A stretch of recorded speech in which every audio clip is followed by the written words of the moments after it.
हिंदू धर्म पर कीचड़ उछालना कोई नई बात नहीं है।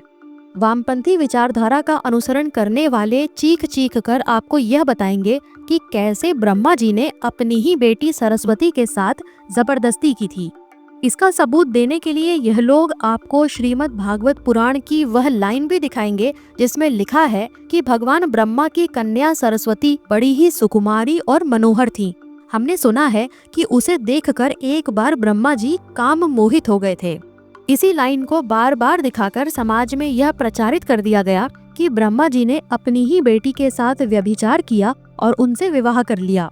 और हम सब जो अपने ग्रंथ कभी पढ़ते ही नहीं, यह झूठ सुनकर भी चुप रहते हैं क्योंकि हमने तो कभी सच्चाई जानने की कोशिश ही नहीं की। तो आइए आज ब्रह्मा और सरस्वती जी के इस विवाद की सच्चाई को गहराई से समझने की कोशिश करते हैं। श्रीमद् भागवत पुराण के जिस श्लोक में ब्रह्मा जी के सरस्वती पर मोहित होने की बात को लिखा गया है, वह श्लोक भागवत पुराण के तृतीय स्कंद के 12वें अध्याय में है। यह 12वां अध्याय ब्रह्मा जी द्वारा सृष्टि के विस्तार के बारे में है। यहाँ हम देखते हैं कि कैसे ब्रह्मा जी अपने शरीर के अलग अलग भागों से अनेक प्रकार के गुण धर्मों की रचना करते हैं। इसके अनुसार ब्रह्मा जी के मुख से वाणी की अधिष्ठात्री देवी सरस्वती का जन्म हुआ था। भारतीय दर्शन के अनुसार सृष्टि के विस्तार से पहले एक शक्ति होती है जिसे हम एनर्जी कहते हैं, जिसका कोई रूप नहीं होता। जब यह शक्ति स्वयं को व्यक्त करती है तो इससे ही सृष्टि का विस्तार होता है। यानी कोई निराकार शक्ति थी जिसका साकार रूप ब्रह्मा को बताया गया है और उनसे जो नई नई चीजें उत्पन्न हुई उन्हें साकार रूप दे दिया गया। जैसे ज्ञान का साकार रूप माँ सरस्वती को माना गया जो ब्रह्मा से उत्पन्न हुई हैं। अब यहाँ उत्पन्न होने का जो अर्थ है वो बहुत गहरा है।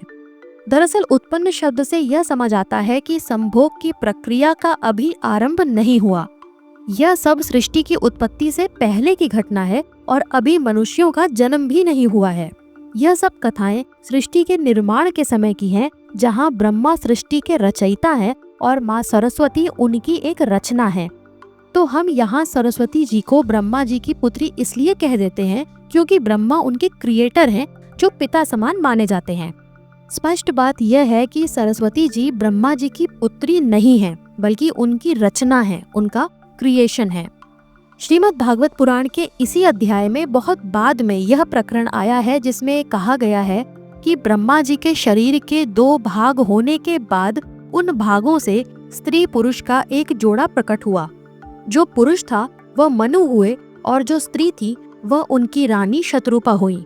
तब से मिथुन धर्म यानी स्त्री पुरुष संभोग से प्रजा की वृद्धि होने लगी। इससे स्पष्ट होता है कि मनु और शत्रुपा के आने के बाद से रिप्रोडक्शन की वह प्रक्रिया शुरू हुई जो सभी जीव जंतुओं में देखने को मिलती है।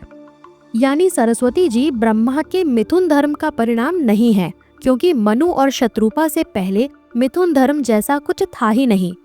इसलिए सरस्वती ब्रह्मा की पुत्री नहीं बल्कि उनकी रचना है और उनसे प्रकट हुई है। अब अगर यही फिलॉसफी हम अब्राहमिक रिलीजन्स में देखें तो उनकी सृष्टि की तो शुरुआत ही एडम ईव या फिर आदम हव्वा से हो रही है।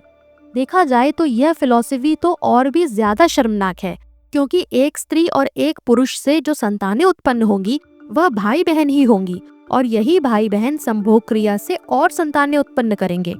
इससे ज्यादा अतार्किक फिलॉसफी और क्या हो सकती है।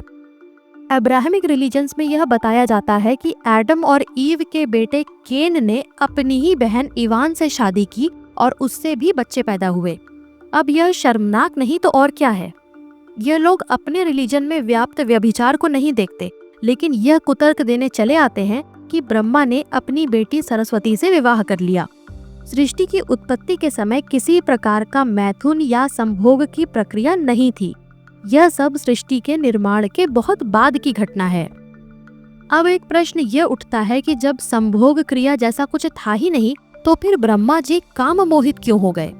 दरअसल यह एक कथा है जिसके माध्यम से समाज को शिक्षा दी जाती है, क्योंकि काम मोहित होने का यह जो प्रकरण है इसके बाद ब्रह्मा जी का क्या हुआ, उन्होंने क्या किया, यह आपको कभी नहीं बताया जाता। इसी अध्याय में आगे लिखा गया है, उन्हें ऐसा अधर्म में संकल्प करते देख उनके पुत्र मरीचि आदि ऋषियों ने उन्हें विश्वास पूर्वक समझाया, पिताजी आप समर्थ हैं, फिर भी अपने मन में उत्पन्न हुए काम के वेग को न रोककर पुत्री गमन जैसा दुस्तर पाप करने का संकल्प कर रहे हैं। ऐसा तो आपसे पूर्ववर्ती किसी भी ब्रह्मा ने नहीं किया और न ही आगे कोई करेगा। इसके बाद लिखा गया है कि अपने पुत्र मरीचि आदि प्रजापतियों को अपने सामने इस प्रकार कहते देख प्रजापतियों के पिता ब्रह्मा जी बड़े लज्जित हुए और उन्होंने उस शरीर को उसी समय छोड़ दिया। तब उस घोर शरीर को दिशाओं ने घेर लिया। वही कोहरा हुआ जिसे अंधकार भी कहते हैं। इस कथा के माध्यम से यह बताने की कोशिश की जा रही है कि पुत्री के साथ संभोग करना तो दूर की बात है, उसके बारे में सोचना भी पाप है। पुत्री गमन का विचार भी मन में लाना एक अत्यंत निकृष्ट कर्म है।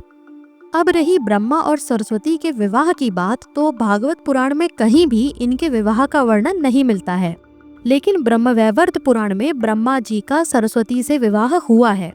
लेकिन इससे पहले यह बात मैं स्पष्ट कर दूं कि वह सरस्वती जिनका विवाह ब्रह्मा जी के साथ हुआ है, वह ब्रह्मा जी की पुत्री या उनकी रचना नहीं थी। ब्रह्मवैवर्त पुराण में स्वयं भगवान विष्णु कहते हैं, ब्रह्मा जी ने गोलोक में जाकर मेरे मुखारविंद से निर्गत संपूर्ण विद्याओं की अधिदेवी सती भारती को प्राप्त किया। आप सबको पता होगा कि माँ सरस्वती का एक नाम भारती भी है, जिनकी उत्पत्ति भगवान विष्णु के मुख से हुई है।